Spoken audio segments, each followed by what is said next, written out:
हरे कृष्णा मित्रों, राधे राधे। आज के ब्लॉग में आपका एक बार फिर से स्वागत है। मित्रों, आज के ब्लॉग में आपको तिल चौथ या सकट चौथ व्रत कब है, पूजा विधि, शुभ मुहूर्त एवं साथ ही साथ चंद्र उदय का क्या मुहूर्त है, इसकी जानकारी आपको इस ब्लॉग में दी जाएगी। इसलिए आप इस ब्लॉग में अंत तक बने रहिएगा और अगर चैनल पर नए आए हैं तो इसे सब्सक्राइब अवश्य कर लीजिए।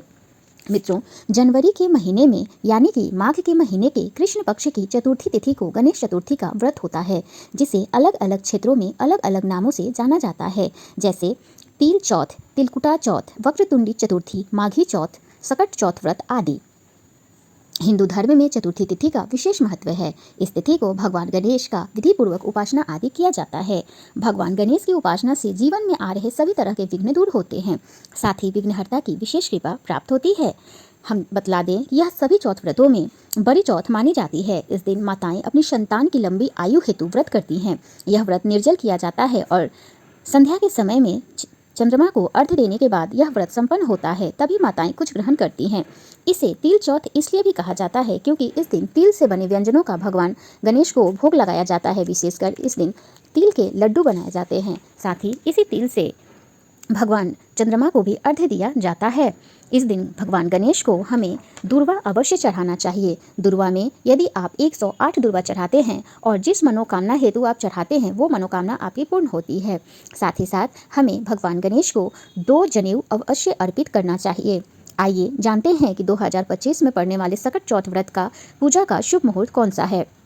पंचांग के अनुसार माघ महीने के कृष्ण पक्ष की चतुर्थी तिथि की शुरुआत 17 जनवरी को सुबह 4:06 पर हो रहा है और इस तिथि का समापन 18 जनवरी को सुबह 5:30 पर होगा। ऐसे में 17 जनवरी को तिल चौथ का पर्व हम मनाएंगे।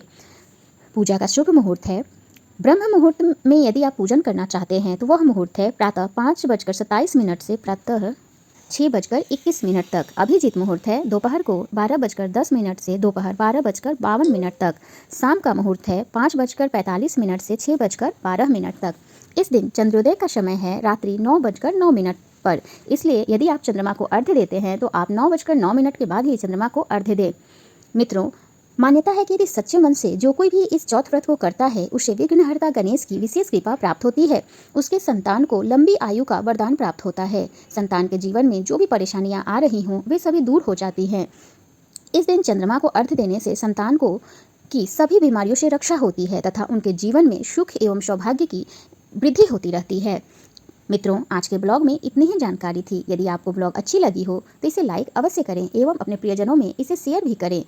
ब्लॉग से जुड़ी कोई भी सुझाव हो तो आप कमेंट बॉक्स में हमें अवश्य कमेंट कीजिए।